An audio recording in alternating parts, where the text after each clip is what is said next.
The shadow self. The part of you that controls everything. There's a version of you that you've never met, not because it doesn't exist, but because a long time ago, someone, a parent, a teacher, a room full of kids who laughed at the wrong moment, taught you that this version of you was not welcome. So you buried it. Not your darkness, not your worst impulses. You buried your greatness, and it has been running your life ever since. Today, we are going to talk about what Carl Jung called the shadow, the part of your psyche that holds everything you've pushed out of sight. And I want to be honest with you from the start. Most of what you've heard about the shadow is incomplete. The internet will tell you the shadow is your dark side, your anger, your jealousy, the ugly things you don't want to admit, and that's part of it. But it's the less interesting part. What almost no one talks about is that your shadow also holds your unlived life, your abandoned confidence, your creativity that went quiet, your capacity for joy and power and real grounded ambition, all the things you learned to suppress because the world around you wasn't ready for them. This matters to you, not as a theory, not as an abstraction, because right now, today, the shadow is shaping your relationships, your decisions, and the invisible ceiling you keep hitting without understanding why. Over the next few minutes, we're going to walk through what the shadow actually is, how it formed, how it controls you without your awareness, and, most importantly, what happens when you finally turn around and face it. To understand the shadow, you have to understand something about how you became who you are. You were not born as the person you are today. You were born whole, complete in a way that most of us can barely remember. You came into the world with the full range of human emotion and impulse: anger, tenderness, wildness, ambition, grief, joy, selfishness, generosity, all of it. It was all there. And then the editing began. You learned, very quickly, which parts of you were acceptable. Maybe your family rewarded politeness but punished loudness. Maybe your culture valued humility and treated confidence as arrogance. Maybe you expressed something real, a need, a desire, an emotion, and were met with silence or ridicule or the withdrawal of love. So you adapted. You kept the parts that earned approval and everything else. Everything that was too much, too intense, too real for the environment you grew up in. You pushed it down. Not destroyed, never destroyed. Stored. That stored material is the shadow. Jung described it not as a metaphor for evil, but as the totality of the unconscious self. Everything about you that didn't survive the editing process of becoming a socially acceptable person. The parts you show to the world, he called the persona. The mask, and everything behind the mask, everything you learned to deny became the shadow. Here is what makes this unsettling. You didn't just bury your flaws, you buried whatever wasn't safe. The child who was told, "Don't be so full of yourself," buried their ambition in the shadow. The teenager mocked for being sensitive, buried their emotional depth. The person raised in chaos buried their desire for peace because wanting peace felt, somehow, like a betrayal of the people who raised them. And so the shadow grows, not because you were broken, but because you were once too whole for the world you were born into.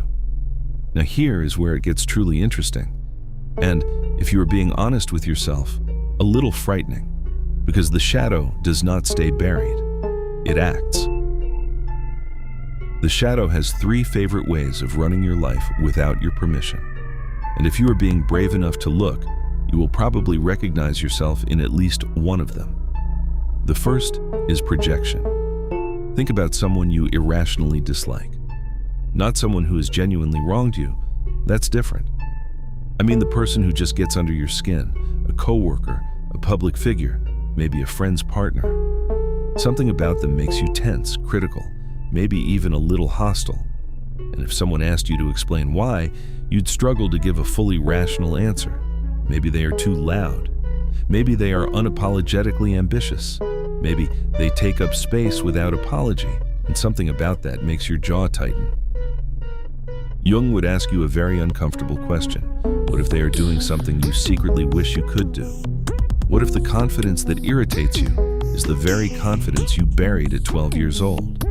What if the selfishness you judge them for is actually a boundary you have never allowed yourself to have? This is projection.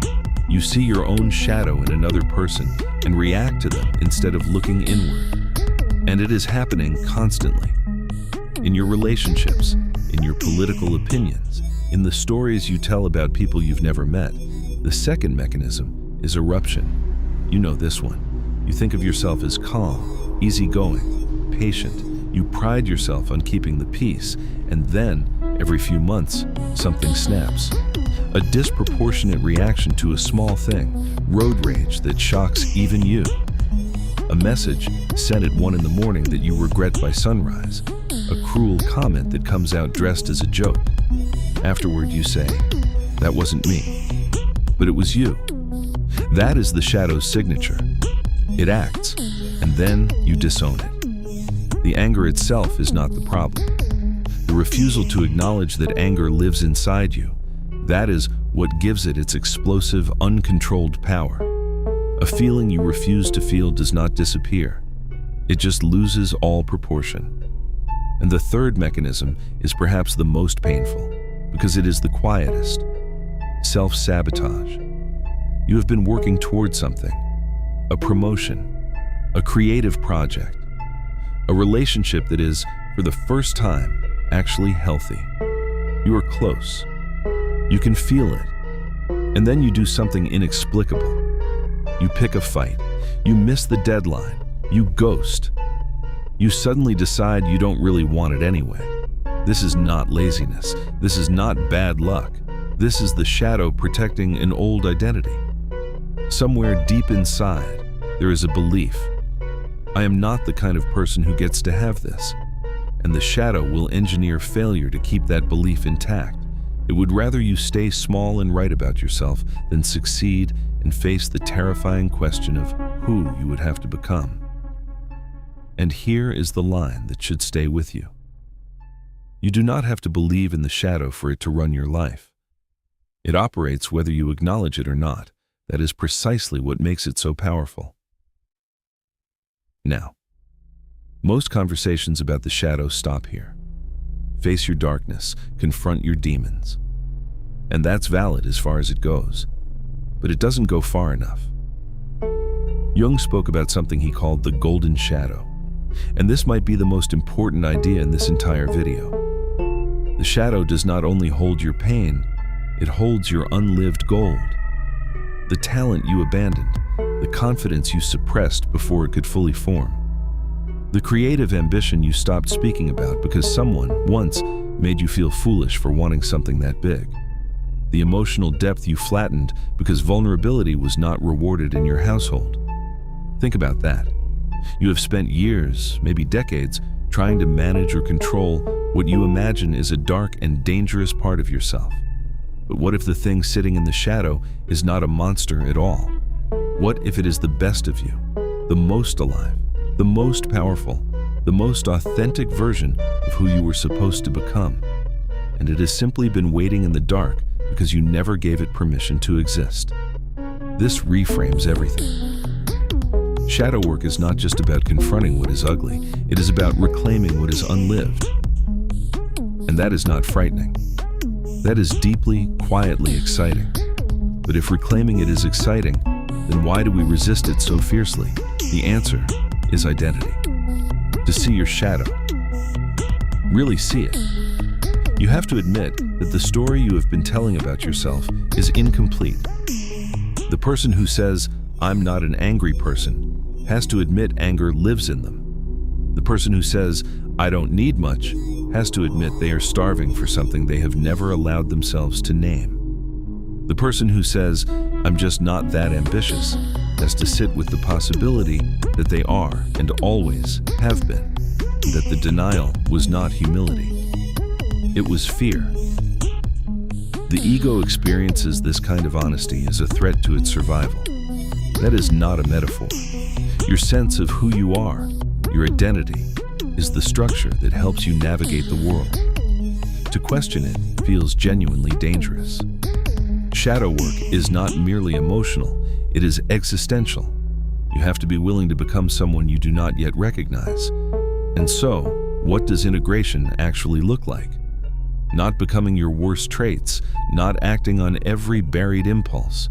Integration means making the unconscious conscious, acknowledging what is there without being possessed by it. The angry person does not become violent. They learn to feel anger and use it as information. The person who buried their ambition does not become ruthless. They simply give themselves permission to want things openly. It can begin quietly. Journaling about what triggers you, paying honest attention to who you judge and why. Noticing the patterns in your relationships that keep repeating despite your best intentions.